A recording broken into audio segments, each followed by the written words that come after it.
May I? Thank you. Sergeant Jones, where do you work? Horry County Police. How long have you worked there? A little over 24 years. I'm going to ask you to slow down just a smidge for the court reporter. Okay. Did you have any prior law enforcement or military experience before joining Horry County? Yes, ma'am. I worked for the City of Conway Police Department for approximately 2.5 years. What is your current assignment? I'm currently a sergeant on the patrols division. What was your assignment back in October of 2020? I was a sergeant in the criminal investigations division. A detective in the criminal investigations division. What were some of your duties and responsibilities as a detective in the criminal investigations division? Investigate crimes against persons, especially violent crimes, whether it be assault, sexual assaults, homicides.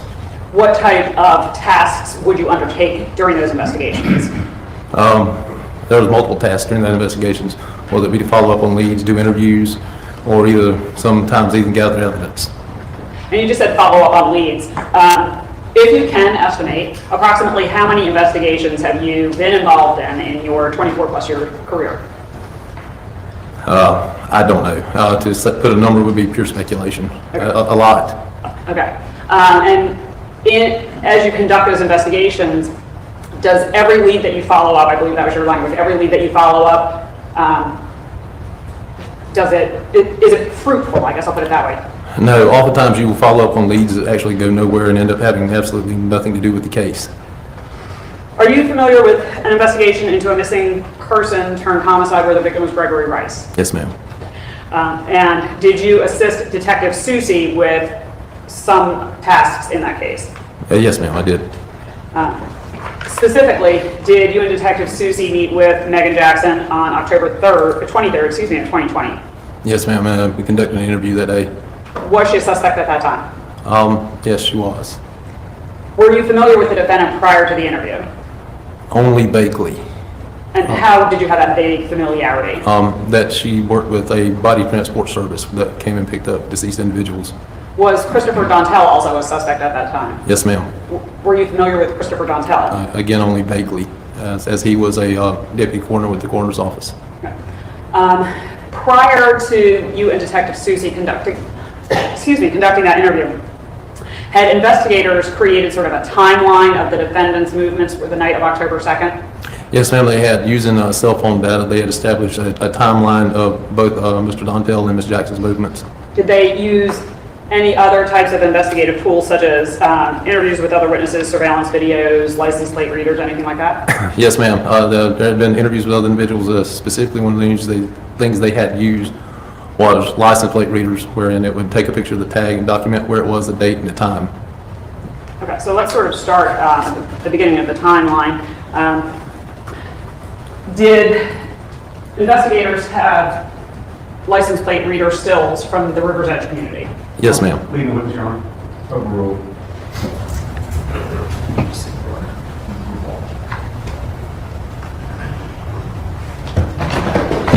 What was significant about the River's Edge community?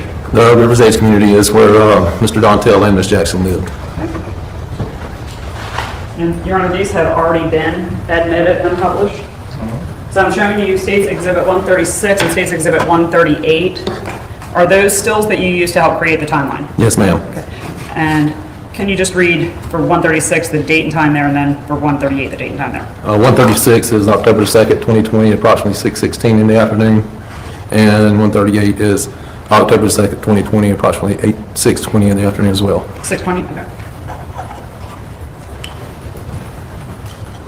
Moving forward in the evening, did investigators have still photos from a game camera at the Heritage, if I have to say the whole name, Lewis Ocean Bay Heritage Preserve? I call it the preserve because that's too much for me to say. Yes, ma'am. You have stills from that there also? Yes, ma'am. We obtained still photos from the Department of Natural Resources, who had a game camera to monitor the area. So I am, sorry, let me just use the question. Good time. That'd be fine. They're already- No, that's right. I believe these have already been admitted, Your Honor, 44 through 47 by stipulation of Agent Tom Buchanan of DNR.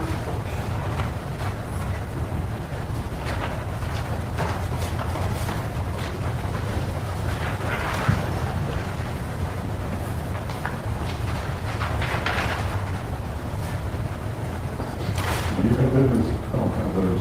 Your Honor, I believe they were admitted when I read out a number of stipulations. Shout out to everyone coming over from Flesh of the Gods. Flesh of the Gods just got done looking at that new, like, deja vu Rico in Fulton County with the rapper Cash Out, who's represented by Carrington Matthews. He has two other, and Carrington Matthews Jr., two other co-defendants. Adrienne Love is a prosecutor on the case, but she did not do opening statements. We are going to be doing that probably around 9 p.m. Eastern tonight, sometime after this stream ends with this trial here. My head, I could kind of be this prosecutor if I put my head right. I could zoom in and sit right here. But shout out to everyone from Flesh of the Gods. I had to leave that stream to come do this one on time. So glad to see you guys again. And I'm going to drop his link. If you are an eager beaver and want to check out that Rico case, guys, it's deja vu. It really is. You can go and check out his stream. Flesh of the Gods. Link is in the chat for you there. There you go. So make sure you go show some love and welcome, welcome, welcome. The family's all here. Let me move my head. Start. I think I did that yesterday morning, late yesterday morning, Your Honor.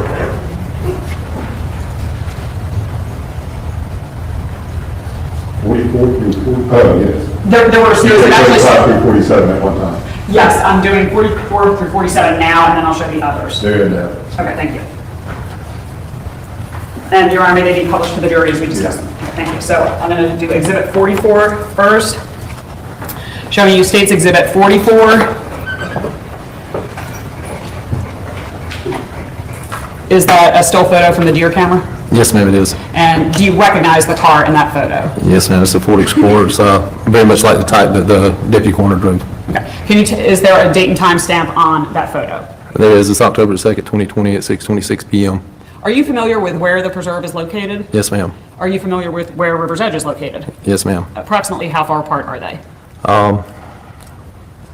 Mileage, I'm not sure, but it's about a 15-minute drive, that's my recollection. And then showing you State's Exhibit 45. Do you recognize the car in that photo? Yes, ma'am. It's a transport van that's used by the transport services that move bodies. Is there a date and time stamp on that photo? Yes, ma'am. October 2nd, 2020 at 6:26 p.m. as well. Okay. And do these cars appear to be entering or exiting the preserve? They're entering. Next, showing you State's Exhibit 46. This footage is like clear, not on a potato. Again, do you recognize the vehicle in that? Yes, ma'am. It's a minivan. Very much the same appearance of one that was entering it a few minutes earlier. Okay, so what's the date and time stamp on this? Date and time and sample on that one is October 2nd, 2020 at 6:40 p.m. And this is her body just going transport to have work you van. Compare 45 and 46. What's the difference in time? How long did the car appear to be in the preserve? Just short of 15, 20 minutes. Okay. And now if I could show you State's Exhibit 47.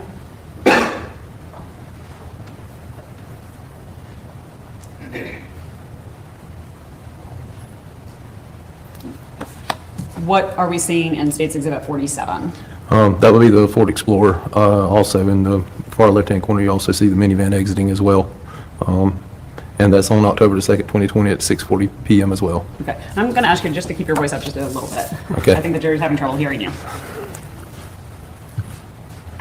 Before I move on in time, were there other still photos from the deer camera showing the defendants at the preserve in the days prior to October 2nd? Yes, ma'am, there were.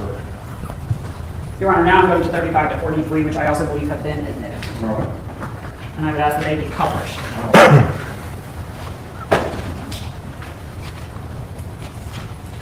So if we can go to State's Exhibit 35.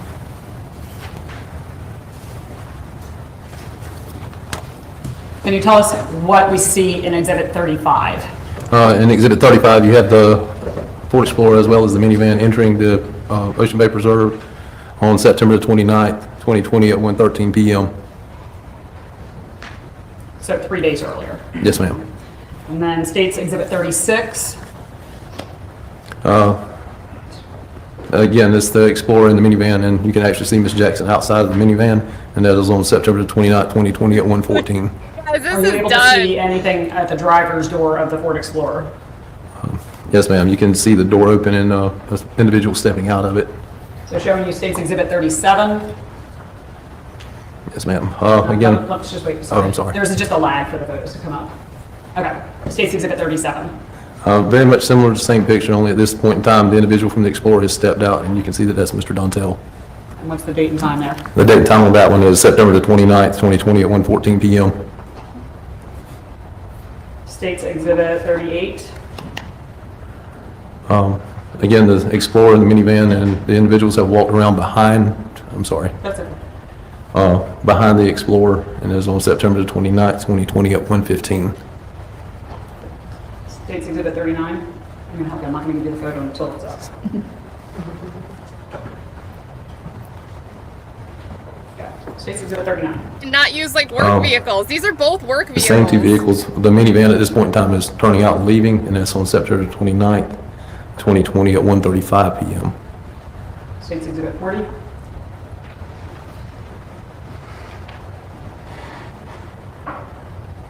It's crazy.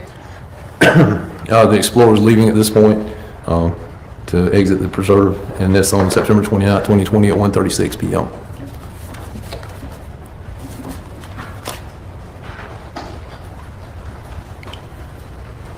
Moving on to State's Exhibit 41.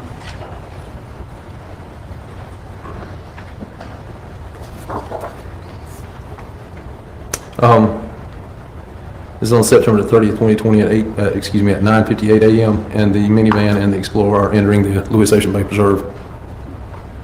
State's Exhibit 42. That's the Explorer, and it appears to be exiting on September 30th, 2020 at 10:39 a.m. And lastly, State's Exhibit 43. Oops, sorry.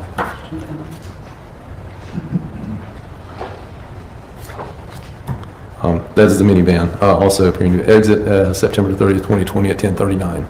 In establishing the timeline moving forward, did you have information, did you or did you not have information that the defendants had gone to Abuelos that night for dinner? Yes, ma'am. Okay, and we've already seen those clips. Are you familiar with the Arrowhead community where the victim lived? Yes, ma'am. Can you tell us sort of generally where in the county it is? It would be in the Clay Pond Road. Some people refer to it as almost the Forest Brooks area, down where the old Fantasy Harbor, Walkmore Pottery used to be. A general description of the area. You said Clay Pond Road, so is that is there an entrance to the Arrowhead community on Clay Pond Road? Yes, ma'am. Is there, I'm sorry, go ahead. Yeah, there is Clay Pond That's Road is where ABE. the entrance to the area community is at. Did investigators in building their timeline have license plate reader photos from the Arrowhead community? Yes, there are license plate readers in the area community, and photos were obtained for those license plate readers. Your Honor, this time, the state would proffer States Exhibit 10 and 11. I believe there's no objection to their admission. Okay. All right, State's Exhibits 10 and 11 admitted in evidence without objection. And may they be published, Your Honor. Yes. So we'll start with States Exhibit 10.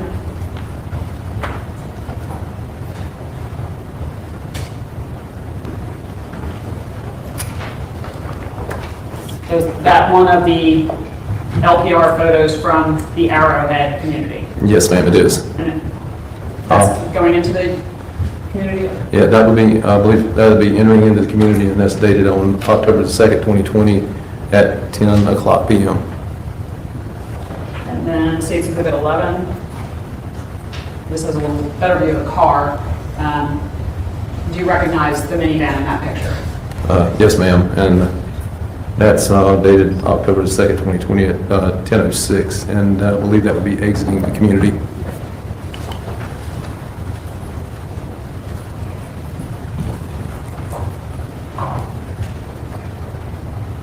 And during the interview, Let me say, I should have moved just because the exhibit was showing something relevant there anyway, but I also wanted to move because my brain wanted to see both taillights. That's how the Karen Reed trial is getting to me. So if you guys want to view that exhibit, my bad for blocking it. Doesn't it, right? we're missing. Like, why isn't this one lit up? Or is that just a blinker? It's just giving me Karen Reed trial vibes. And during the interview that you and Detective Susie conducted that day with the defendant, did you use that timeline that was sort of just sketched out? Yes, ma'am, we did. At the end of the interview, was the defendant still a suspect? Yes, she was. During the course of that interview, did either you or Detective Susie take any cell phones from the defendant, Megan Jackson? Yes, Detective Susie did gather cell phones from Ms. Jackson. Was that in your presence? Yes, ma'am. And was there a search warrant for those phones, if you know? I believe there was. Okay. Are you familiar with what an evidence record is for Horry County Police? Yes, ma'am. I'm very familiar. Figured you might. Was an evidence record created for those phones? Yes.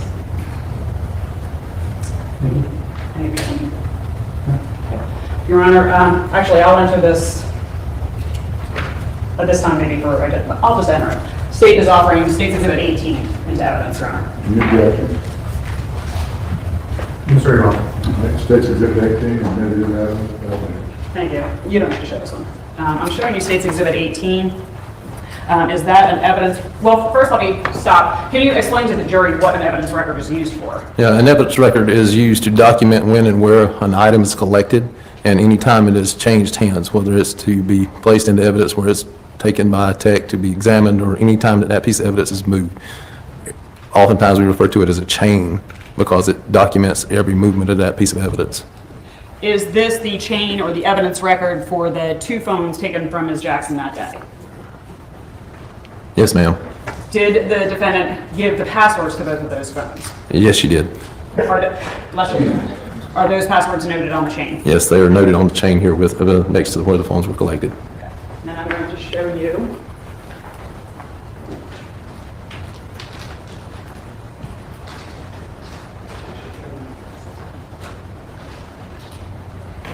My head keeps being on top of this Your Honor, prosecutor. I just tend to state with proper exhibits 19 and 20, I believe, with no objection. Any objection? Mr. Ron. State's Exhibits 19 and 20, admitted in evidence without objection. I'm showing you State's Exhibits 19 and 20. Are those the phones that were taken from the defendant, Megan Jackson, on October 23rd, 2020? Yes, ma'am, they appear to be.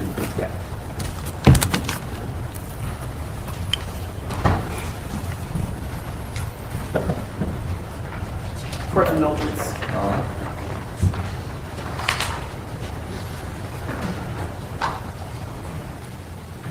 That's all I have for Sergeant Jackson. Just answer any questions for Mr. Britton, please.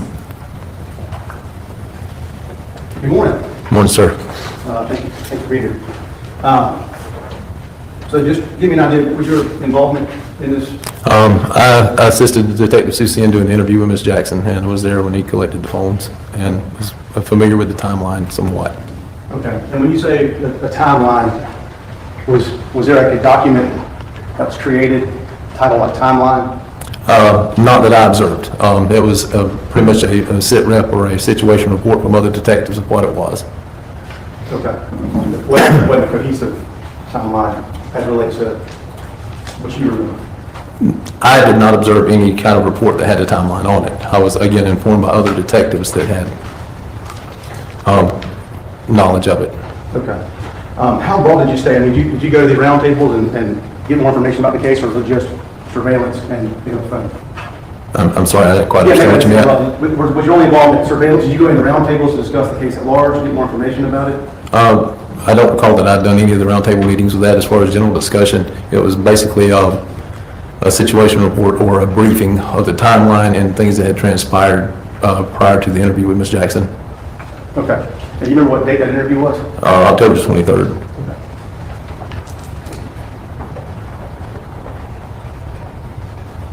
When that, on that photo we saw where vehicles coming into Arrowhead, who's driving? You can't observe who's driving the vehicle from the photos that were taken from the LPR readers. Okay. Anything on the vehicle on the way out? Any blood or anything on the vehicle? Nothing that you can observe from the LPR reader. Did you ever take the time to drive from Arrowhead to Flint Lake Apartments? No, sir, I did not. I'm worked in the county for quite some time, so I have a vague rendition of how long most travel would take. Okay. And what is your vague understanding of that? From what 2 points again? From this LPR you showed us, that arrowhead there, to the area of Flint Lake Apartments? It's only a few minutes, if I recall correctly. Okay. And so if it's a few minutes to get there, and she enters at 10 o'clock, and what you just showed us is her exiting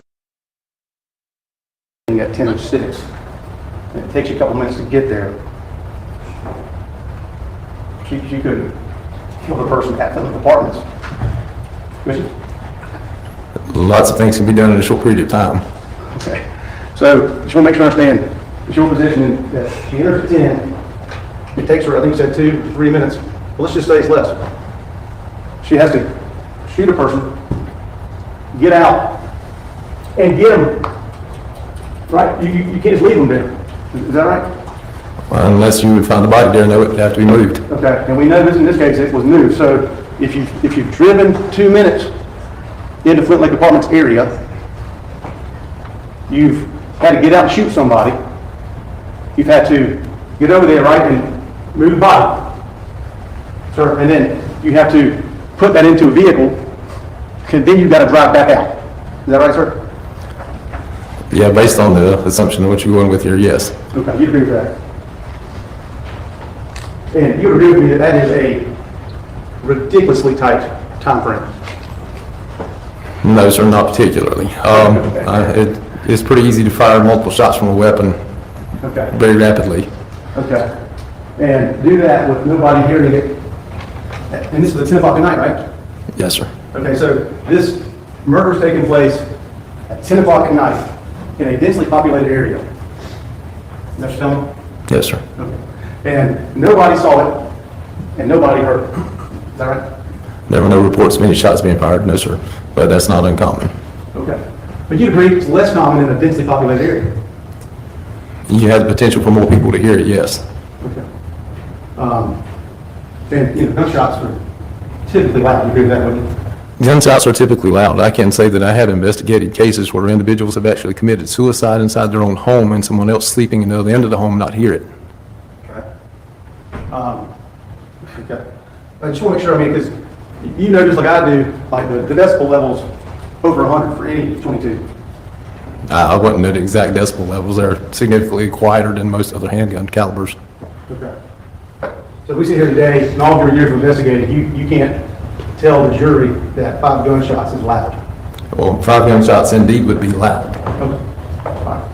And I just want to make sure it's clear, we're sitting here today, you're telling me you think it was physically possible, based on what you've provided, for her to enter Arrowhead, commit a murder, get a body into a van, and leave. In a 6-minute time frame, yes, that's entirely possible. Did you, on your phone records, take a peek at Red Rice's? I'm sorry. Did you do any looking into Red Rice's phone records? I did get briefed on some of Mr. Rice's phone records. Okay. And I think y'all even may have done an actual timeline. I believe they did do a timeline on Mr. Rice's records as well. Okay. And you agree with me on the timeline that y'all created as part of your investigation. It has Greg Rice's phone leaving his apartment at 10:05. Objection, Your Honor. Sergeant Jones has testified that he never saw the timeline. He said one was created, but he did not see If it. he doesn't know, he can just answer that he doesn't know. Overruled, go ahead. I did not see the exact time that Mr. Rice's phone left his apartment, so to tell you the exact time of that, I'm not aware of it and don't have any knowledge of it, other than, like I said, a short briefing of it. Okay. 2 people sneaking around who were having an affair that they're trying to hide. You don't see them being out there at the preserve as being inconsistent with them having an affair. That could, in fact, be consistent with having an affair and trying to hide. Do you know who suggested going to the shooting range for the preserve on the 29th of September? As far as between the, Well, I saw you were involved with phone. Did you follow up on any of these phone records? again, I was briefed on the phone records. As far as me actually reading the phone records Okay. and what was taken from them, I did not read any of that personally. That's fine. I want to be fair. They report indulgence, please.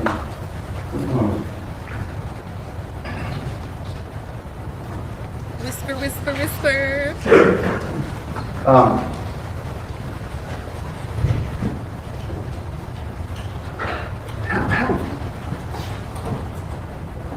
What would you, in our tight time frame here, you would agree with me that at least in that 6-minute time period, if we're trying to accomplish something in a quick period of time, that there might need to be some effort to clean up what's left behind. Do you agree with that? Objection calls for speculation. No, I can ask it differently, Your Honor. Someone was shot, according to y'all, 5 times in the Flint Lake apartment area. If there was blood from that shooting, y'all would know by now, wouldn't you? You would assume that we would probably try to find some type of blood there, depending on the caliber and whether the subject was bleeding internally or externally. Okay. And you would agree that y'all had plenty of time to identify any blood out there? Yeah, if there was a potential for finding blood, I would think we would have found it if there was any there. Okay. Do you know if there was, you keep saying potential, I just want to make sure I'm not missing something. Is there no potential for it? Yes, there is potential. There's also the potential for it not to be there. That's why I say potential, because nothing is an exact. Okay. Thank you very much for your time, sir. Yes, sir. Good wrap. Thank you, Your Honor. Counsel kept asking you, well, no one heard the shots. In your mind, is there a difference between someone hearing the shots and reporting that they heard the shots? Yes, ma'am. I can say personally that I live in a rural area of the county. I hear shots all the time. I obviously don't call the police for it. Again, there's a huge difference in someone hearing it and someone reporting it. You talked a little bit about, and I don't know decibel levels or anything like that, but in your experience, is a .22 a gun that would be quieter or louder than, say, a .357? 22 would be much quieter than a .357, 9mm, or 38, or anything else of a larger caliber. Counsel asked you if 2 people sneaking around, having an affair, going to the preserve, would be consistent with them having an affair. Would it also be consistent, perhaps, with 2 people going there for target practice? It is entirely possible to be going into preserve to target practice. Counsel also asked you about finding blood in the Arrowhead community. Would the passage of more than 4 years from the date of the murder until knowledge of where the crime scene is affect your ability to find blood? One good rain shower would affect that. So 4 years would certainly affect it. Quite a bit.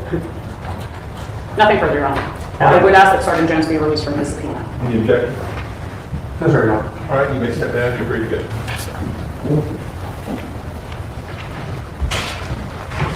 All right, next witness. Go to the State House, Tom Morrison.